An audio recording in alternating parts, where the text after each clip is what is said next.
namang Solgen, ito na naman, may inis na naman sa akin to. Napanood ko ng isang araw, sinasabi Solgen, hindi naman commonly use yung mga face mask, sa mga face shields, sa kaya hindi po pwede yun. Yun lang ang pinapayagan. Naman you're not using your common sense, my friend. Commonly used noon yun. Pandemic Alam nyo, pag hindi normal ang sitwasyon, hindi tayo po pwedeng pagalawin ang normal na prosedimento o protocols. Kailangan iba ang gagamitin natin. Giit ni dating Chief Presidential Legal Counsel Attorney Salvador Panelo, regular at naaayon sa batas ang ginawang paglilipat ng mahigit sa 40 bilyong pisong pondo mula sa Department of Health o DOH patungo sa Department of Budget and Management o DBM noong Duterte administration. Matatandaan na noong Lunes, Hunyo 3, nagkaroon ng House Committee on Appropriations Oversight Hearing sa budget performance ng DOH at PhilHealth noong kasagsagan ng COVID-19 pandemic. Isa sa mga pinag-initan sa pagdinig ay yung sinabi ni dating Health Secretary Francisco Duque III na ang paglipat ng nasabing pondo ay iniutos ni dating Pangulong Rodrigo Duterte. Nilinaw ni Attorney Panelo na kinailangan itong gawin noong panahong yon upang maiwasan muna ang bidding process bago pa makakuha ng kinakailangang medical equipment tulad na lang ng face masks, face shields at iba pang personal protective equipment o PPEs. Kung sinunod ang regular bidding process ay naantala sana ang agarang pagtugon sa COVID-19 pandemic na nakaapekto sa buong mundo. Kung nagkataon, mas marami pa sana ang bilang ng mga namatay sa Pilipinas kung hindi agad kumilos ang Duterte administration. Dagdag pa nga ni Panelo, nakipagpaligsahan pa daw ang Pilipinas sa ibang bansa para lang makakuha ng PPEs. Noong panahon na yun halos wala tayong makuhang mask. Correct. Kasi inunahan na tayo ng mga malalaking bansa na may malalaking pera. Kinuha na nila lahat. Tayo hirap na hirap. Pati nga bakuna di ba? Grabe Hindi, alam mo, importante yan yung sinabi ni mo Kauson dito. Totoo nga ang sinabi ni BP na sinisira daw ang kanyang pamilya. Sinabi ni BP yan kay Mocha mismo nung nagka-text sila. Tama ba? Okay lang ba sabihin ko? Ay, ito na nga sabihin niyo. Anyway, yun yung sinabi ni BP Sara kay Mocha, sabi, alam mo, sinisiraan talaga yung pamilya namin. Dito, walang issue dito Isipin mo yan walang issue dito. Masyadong sinasalsal ng media. Na kesyo, that's abnormal. Ika nga. Abnormal daw yung paglipat ng funds from DBM to DOH. Eto, mga kababayan, ang tanong ko, normal po ba nung panahon na yan? Gusto kong tuktukan yung mga insimada vlogger na katatanga-tanga. Nung panahon na yan, hindi po normal. Hindi po normal ang sitwasyon. Tandaan ninyo, di ba isipin nyo, kailan nyo po ba na marirealize sa tanan ng buhay ninyo na mag-aagawan ng alcohol sa Pilipinas? Mantakin mo alcohol, hoarding yun. Ginawa sa Pilipinas yun. Ang kagulatan nun, even mask. Sa tingin nyo, tayo ba ay country that wears mask? Hindi. Ang mga nagmamaskara lang dito, yung mga nasa TikTok. Kumasayaw ng mga ganun-ganun. Bakit nakamaskara? Kasi puro filter Hindi, joke lang. Baka babanatan na naman ako. Favorite ko yung kanta na yun baka sabihin ng iba, binabanatan ko yung Hindi, favorite ko yun. Diba? Totoo naman hindi tayo sanay sa mask. Kaya nga, grabe ho yung utos ni Pangulong Duterte. Napanood ko uli yung video na yun, inutusan niya, sinabihan niya si Duque, oy, do everything for us to get PPE. Ito kasi PPE, tandaan ninyo, naubos din yan. Kawawa ho yung mga nurse natin, mga medical personnel natin, wala ho silang ginagamit. Kaya nga sabi, do everything to purchase.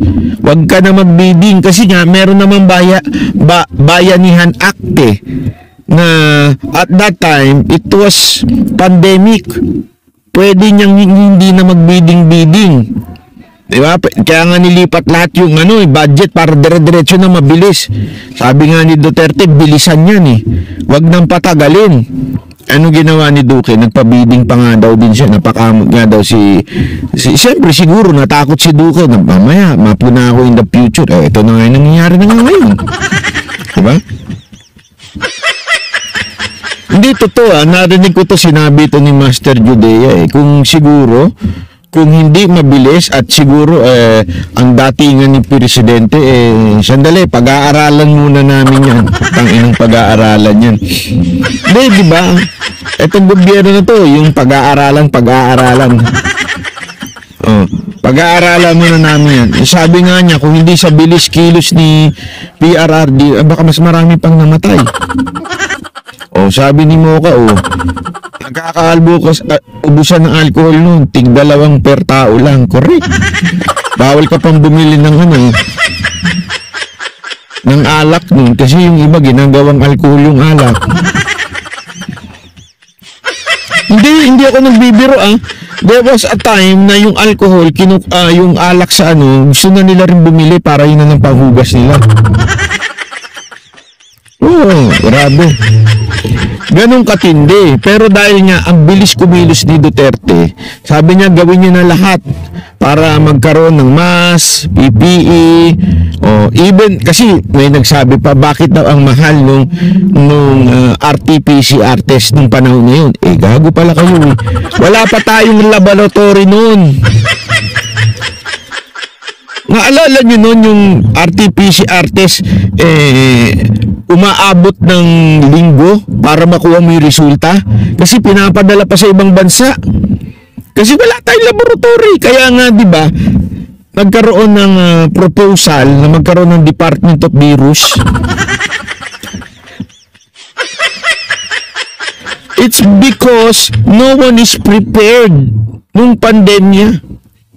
Naging reactionary lang tayo. We react. Hindi kasi sino ba naman naisip niyo ba yun? Kahit ako hindi ko naisip yun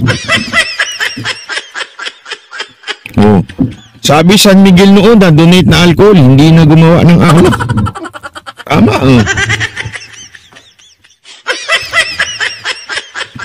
tama, sabi ni Boss Dada, di ba si Ramon Ang yung nagpagawa ng alak, ginawa na lang alcohol daw. Correct yun. Ganun katindi. Saka makakakita. As in, para tayong ghost town nun. Walang lumalabas. Talagang nakatago. Wala. Abnormal yung sitwasyon nun. Anong gusto ninyo? Bidding muna tayo. Pasok muna kayo lahat. Wala kang pasok Bawal yung pumunta sa opisina ng mga government. Kahit nga government official, limited lang yung pwedeng pumasok gusto nyo pa magka-bidding no? Itong mga lahat ng stranded ng OFW Perez dinadala ng food sa accommodation nila dito sa Pinas during lockdown. 7,000 sila dinadala ng food 3 times a day. Ayan Eto, real info ito. Bakit? Si Mocha ito Alam ni Mocha ito dahil siya yung nagdadala.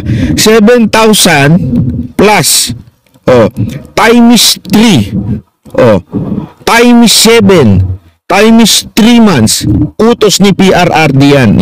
Yan ang utos ni PRRD mismo kay Mocha Usuno. Naalala ko yun. Kasi at that time, nagpapahanap sa akin si Mocha ng pagkain kung para dadalhin doon sa mga wala kasi mga restaurant. At yung kung meron man, yung manpower ng restaurant limited. Hindi kaya. Talagang alam mo ang mahal ng pagkain noon. Pero ano sabi ni Perdi, hindi na importante kung mahal, ang importante mabuhay.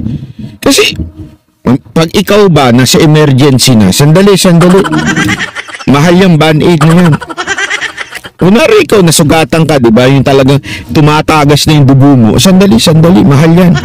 Mahal yung band-aid na yan. Hanap tayo na mas mura, buta tayong Divisoria. Siyempre kung ano yung nandyan, kahit imported pa yan, kahit mamahalin yan, emergency na bibilin mo na yun. Nung pandemya ganun. ultimong pagkain ng mga OFW, di ba? Yun eh. Yan ho, personal yung ginawa ni Mocha yan. Alam niya ho yan. At na sa totoo lang, magkano, alam ko, nakikwento niya sa akin to, milyon ang ginagastos per day. Pagkain lang ng OFW. Pero kita niyo yung mga OFW natin, tuwan-tuwa yun. Tuwan-tuwa sila kasi talagang inalagaan sila. Personal na hinahatid ni Mocha yung mga pagkain sa kanila. Nakakita na sila ng artista.